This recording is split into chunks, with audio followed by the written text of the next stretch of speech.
God, the numbers are already running through my head this morning. Before I've even gotten dressed for work, I'm adding and subtracting, trying to make things fit that don't fit. And I'm tired of it. I'm tired of waking up and immediately doing math in my mind. What's due? What's short? What I'm not sure I can cover this week. I haven't told anyone how much this weighs on me. Not really. I've mentioned being a little tight or watching my spending, but I haven't said the real thing out loud. I haven't said that sometimes I lie awake doing calculations I've already done 3 times. That I check my account more than I check on my own heart. That there's a quiet panic underneath everything I do with money.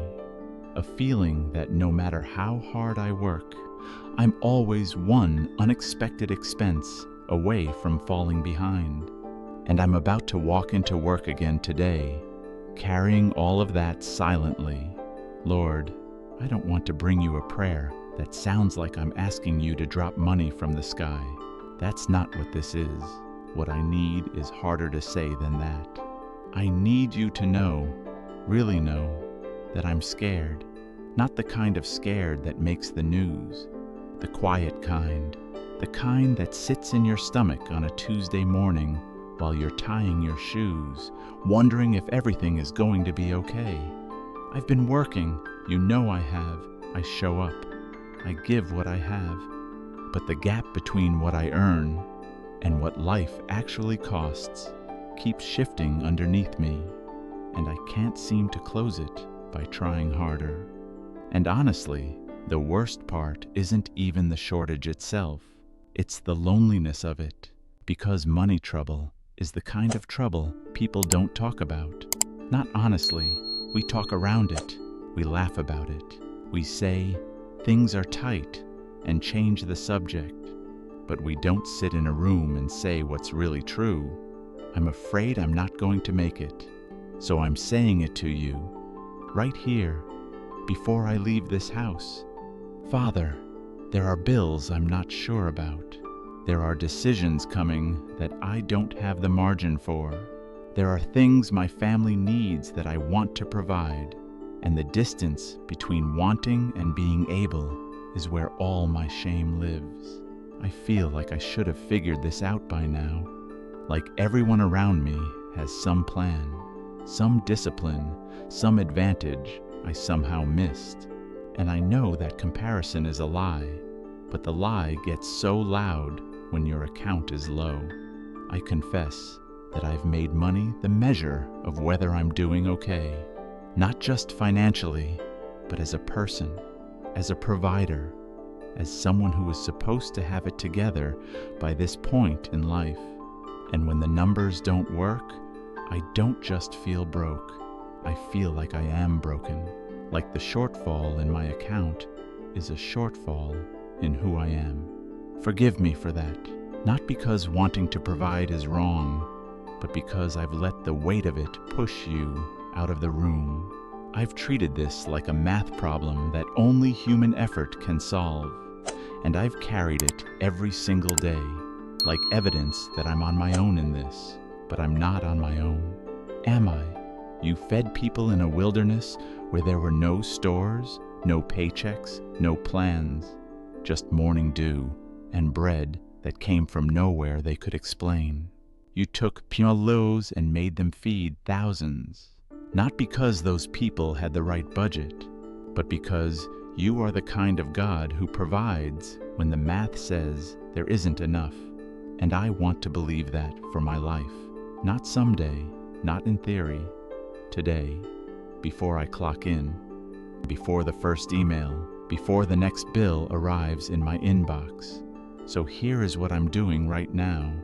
I'm taking the specific number I've been afraid of, the one I keep recalculating, as if checking it again will somehow change it. And I'm placing it in your hands, not because I'm giving up, but because holding it alone hasn't made it any smaller. It has only made me smaller. I'm placing my rent in your hands, my groceries, my gas, The payment I'm not sure about. The thing I told someone I could handle when I wasn't sure I could. The cost I haven't mentioned to anyone because saying it out loud would make it too real. I'm setting down the invisible spreadsheet that runs in the background of my mind all day long, even while I'm smiling, even while I'm working, even while I'm pretending everything is fine. And I'm asking you, not for a miracle that skips the hard parts, but for provision, real, daily, ordinary provision.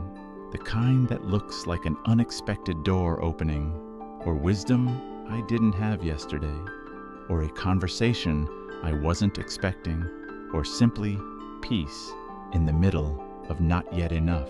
Your word says, and these are the words of Jesus himself, take no thought for the morrow shall take thought for the things of itself. And I hear that this morning, not as a command to stop caring, but as permission to stop carrying tomorrow's weight inside today's hours. Just today's portion, Lord. That's all I'm asking for. Enough grace and enough provision for this one day.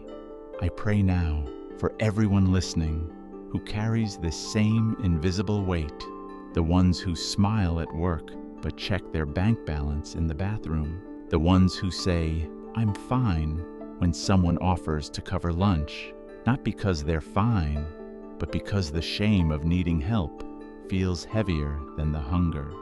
The ones calculating right now, even while they listen to this prayer, God, meet them in the exact place where the worry lives. Let them feel, even for a moment, that they are not carrying this alone. And for the ones whose families depend on them, the parents doing math in the dark after the kids fall asleep, the spouses who haven't said how bad it really is, the ones bracing for a conversation they've been putting off.